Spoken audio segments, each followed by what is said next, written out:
brought to you by Silver Pumps.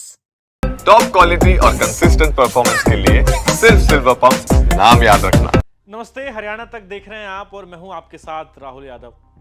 Rohtak वाले छोटे चौधरी इन दिनों गुस्से में हैं, कह रहे हैं कि सरकार की धक्काशाही नहीं चलने देंगे। बात अब राज्यपाल से मिलने और प्रिविलेज कमेटी के सामने मुद्दा उठाने तक चली गई है। क्या है पूरी कहानी, इस वीडियो में आपको बताएंगे।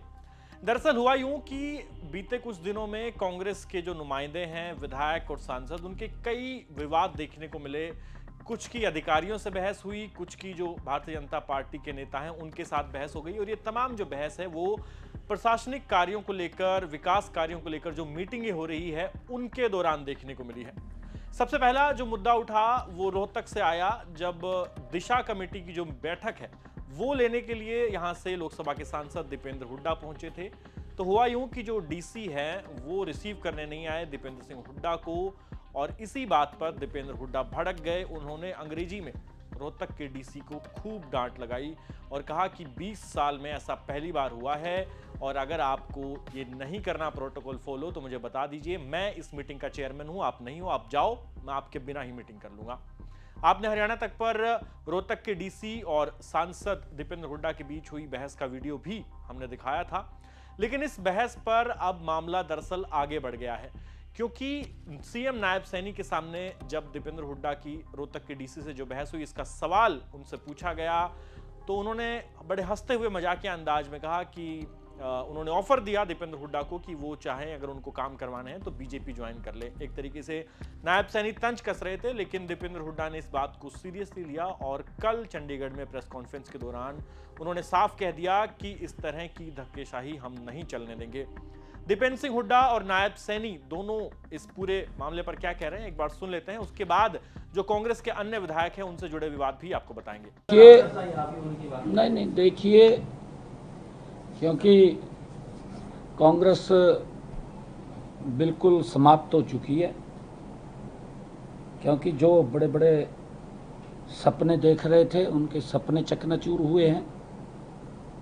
और फिर उसके बाद जब स्थानीय निकाय के यूएलबी के चुनाव आए, उसके अंदर बिल्कुल जीरो पे आउट कर दिया है कांग्रेस को, और कांग्रेस के लोग हताशा में हैं।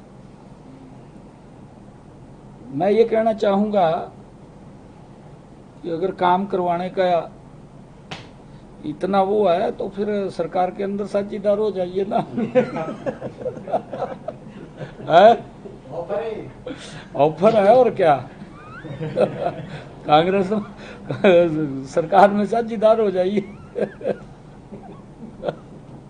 जो रोहतक में जो हुआ था उसको लेकर, क्योंकि उसका रोहतक में चैप्टर क्लोज हो गया था, क्योंकि वहां के जो आयुक्त थे उन्होंने जब सॉरी कहा तो उस बात को मैंने वहीं पे, मैंने मीडिया में भी उस बात पे जिक्र नहीं किया। लेकिन मुख्यमंत्री जी की आज स्टेटमेंट आई है।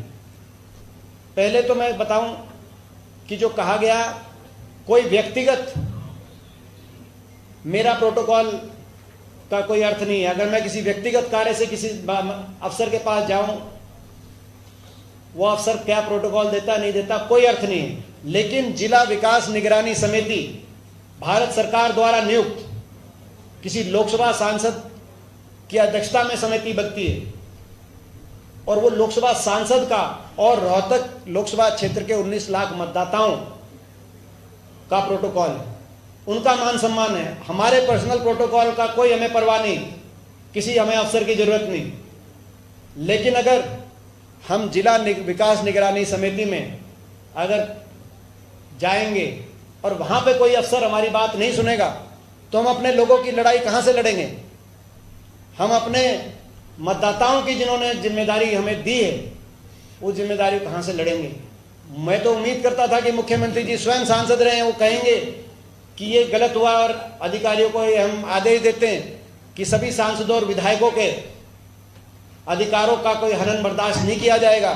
लेकिन ये मुख्यमंत्री जी ने भी यहाँ पक्षपात की बात करी है, और उनको भी हम ये बताना चाहते हैं कि हम जो हमारे चुने हुए जनप्रतिनिधि हैं उनके अधिकारों को लेकर एकजुटता से कांग्रेस पार्टी लड़ेगी।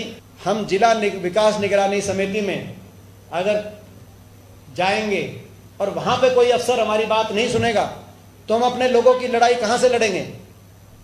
हम अपने मतदाताओं की जिन्होंने जिम्मेदारी हमें दी है, वो जिम्मेदारी कहाँ से लड़ेंगे।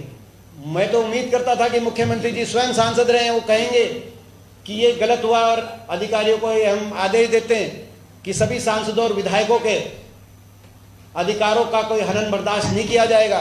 लेकिन ये मुख्यमंत्री जी ने भी यहाँ पक्षपात की बात करी है और उनको भी हम ये बताना चाहते हैं कि हम जो हमारे चुने हुए जनप्रतिनिधि हैं उनके अधिकारों को लेकर एकजुटता से कांग्रेस पार्टी लड़ेगी। रामकरण काला जी को इग्नोर करते हुए, जो धक्का कह रहे हैं कि भाई धक्का करते हुए, तो सरकार की धौंस और सरकार का धक्का नहीं चलने देंगे हम।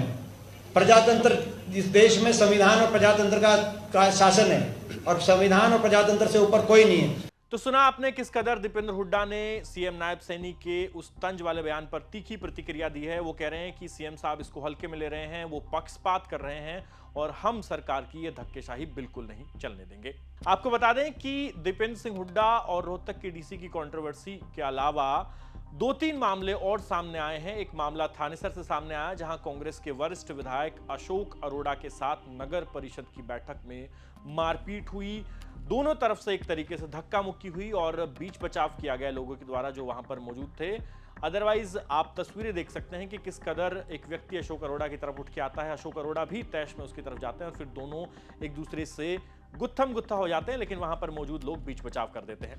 दरअसल इस पूरी कहानी की शुरुआत यूं होती है कि एक पार्षद, यानी कि पार्षद भी नहीं, पार्षद का जो प्रतिनिधि होता है वो इस नगर परिषद की बैठक में मौजूद था और अशोक अरोड़ा ने कहा कि इस मीटिंग में पहले से नोटिस दिया हुआ है कि वही लोग आएंगे जो नगर परिषद के सदस्य हैं, तो फिर ये व्यक्ति यहां पर क्या कर रहा है। ये बात सुनते ही वो पार्षद प्रतिनिधि जो है वो भड़क गया और अशोक अरोड़ा और उसके बीच तीखी बहस हुई और फिर बात हाथापाई तक पहुंच गई।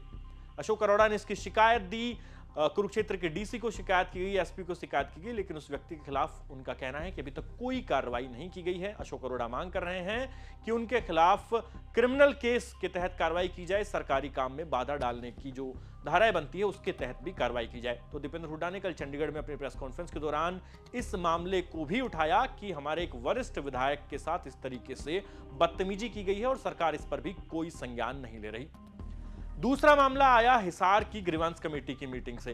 दरअसल हिसार में ग्रीवांस कमेटी की मीटिंग लेने पहुंचे थे कृष्ण लाल पवार, जो भाजपा सरकार में मंत्री हैं, और उनके सामने जो आदमपुर के विधायक है चंद्र प्रकाश, उनके खिलाफ, यानी कि वो एक मुद्दा जब आदमपुर का आया तो चंद्र प्रकाश के खिलाफ जो नलवा के विधायक हैं जो कि कुलदीप बिश्नोई के करीबी हैं, उन्होंने एक तरीके से टिप्पणी की और इसके बाद पूरा मामला भड़का। हालांकि उस मीटिंग में जस्सी पेटवाड़ मौजूद थे, उन्होंने जमकर चंद्र प्रकाश का स्टैंड लिया, उनका साथ दिया और एक तरीके से कांग्रेसी विधायकों ने इस बात का पुरजोर विरोध किया कि चंद्र प्रकाश जो कि आदमपुर से भव्य बिश्नोई को चुनाव हराकर विधायक बने हैं, उनकी आवाज को दबाया नहीं जा सकता।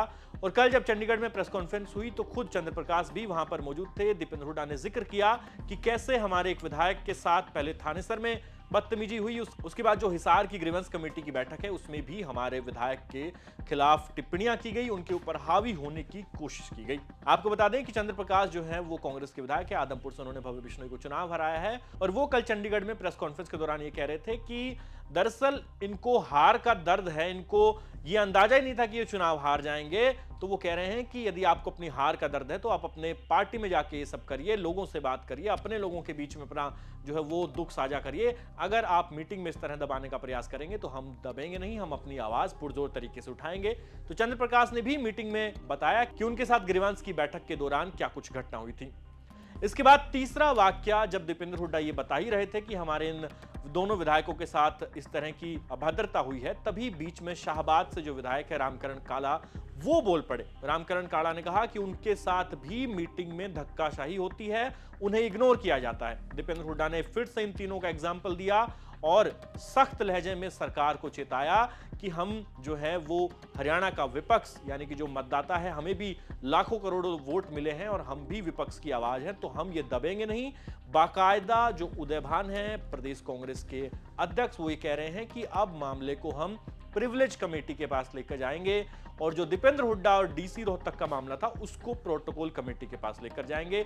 साथ ही कहा है कि राज्यपाल से भी मिलने का समय लेंगे, स्पीकर को भी शिकायत देंगे और हमारे विधायकों के साथ हम इस तरह की अभद्रता बिल्कुल भी बर्दाश्त नहीं करेंगे। तो उदयभान, एक्शन क्या लेने की कह रहे हैं पार्टी चीफ के तौर पर, कांग्रेस की रणनीति क्या बता रहे हैं इस पूरे विवाद से निपटने की, एक बार सुन लेते हैं। अशोक अरोड़ा जी हमारे इस प्रदेश के बहुत ही सम्मानित वरिष्ठ नेता हैं, 5 बार के विधायक हैं, स्पीकर रहे हैं, कैबिनेट मंत्री रहे हैं। पूरे प्रदेश के अंदर उनकी एक प्रतिष्ठा है।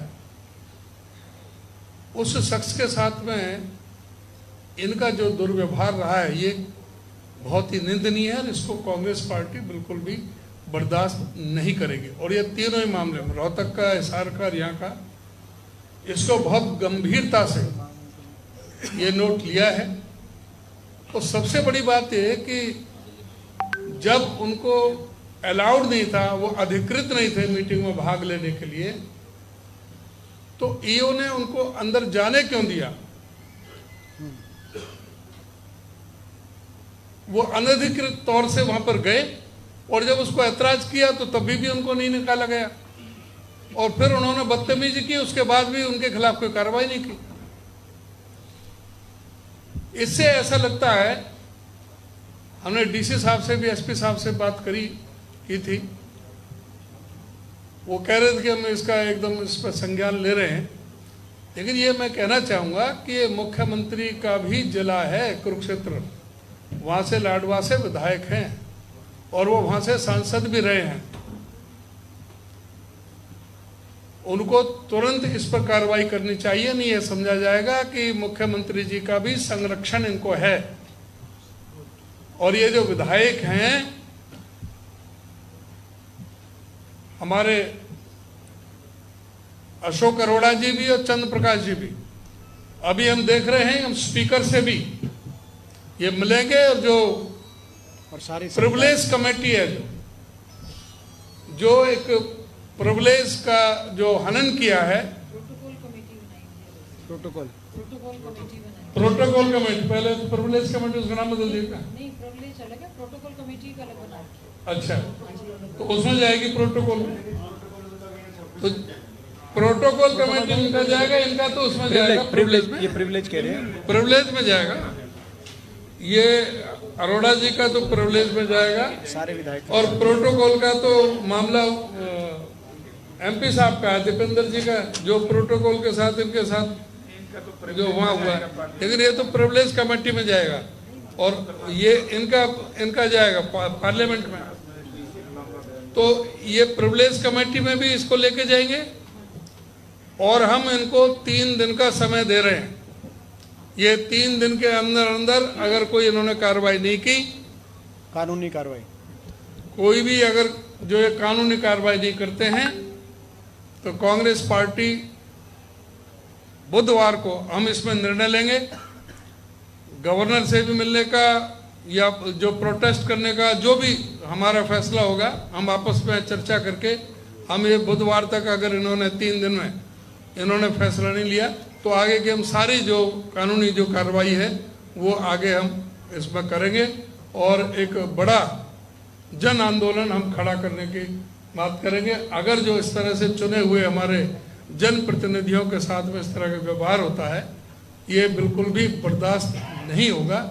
इसी तरह से चंद्र प्रकाश जी के साथ में, भाई ग्रीवेंस कमेटी में इन्होंने अपनी फौज भर रखी है वहाँ, और वहाँ पे कोई अपना विधायक विपक्ष का अपनी बात को उठाता है तो ये उस पर हावी होने का प्रयास करते हैं, उसको मौका नहीं दिया जाता, सारे एक साथ में बोलते हैं। ये जो इस तरह की जो तानाशाही, जो अलोकतांत्रिक तरीके से जो विधायक के जो अधिकार को जो अगर इस तरह से हनन किया जाएगा तो वो बिल्कुल भी बर्दाश्त के काबिल नहीं रहेगा और उस पर सख्त कार्रवाई करेंगे। तो अभी आपने उदयभान को सुना, दीपेंद्र हुड्डा को सुना, और आपको बता दें कि अब ये कंट्रोवर्सी बढ़ती दिखाई दे रही है क्योंकि कांग्रेस जो है वो बैकफुट पर आने को तैयार नहीं है। खासकर हुड्डा खेमे के जो विधायक है उन्हीं के साथ इस तरह की घटनाएं देखने को मिली है, क्योंकि आपने देखा होगा कि जो दूसरे विधायक हैं, यानी कि कांग्रेस के 2 विधायकों का मैं जिक्र करूंगा, शैली चौधरी और गोकुल सेतिया, ये कई बार सीएम नायब सैनी की तारीफ कर चुके हैं। तो अब सियासी गलियारों में चर्चा ये भी है कि हुड्डा खेमे के जो विधायक हैं उनके साथ ज्यादा दिक्कतें आ रही हैं। हो सकता है कि अंदर खाने अधिकारियों को आदेश हो कि इनके कामों में आपने रुकावट डालनी है। हालांकि इसकी अभी पुष्टि तो नहीं की जा सकती, लेकिन राजनीति में अक्सर इस तरह की जो रेवेलरी है वो हमें देखने को मिल सकती है। तो हो सकता है कि नायब सैनी जो है वो हुड्डा खेमे के विधायकों को एक तरीके से साइडलाइन कर रहे हों, लेकिन दीपेंद्र सिंह हुड्डा ने साफ कह दिया है कि वो इसको बर्दाश्त नहीं करेंगे, सरकार की धक्केशाही चलने नहीं दी जाएगी।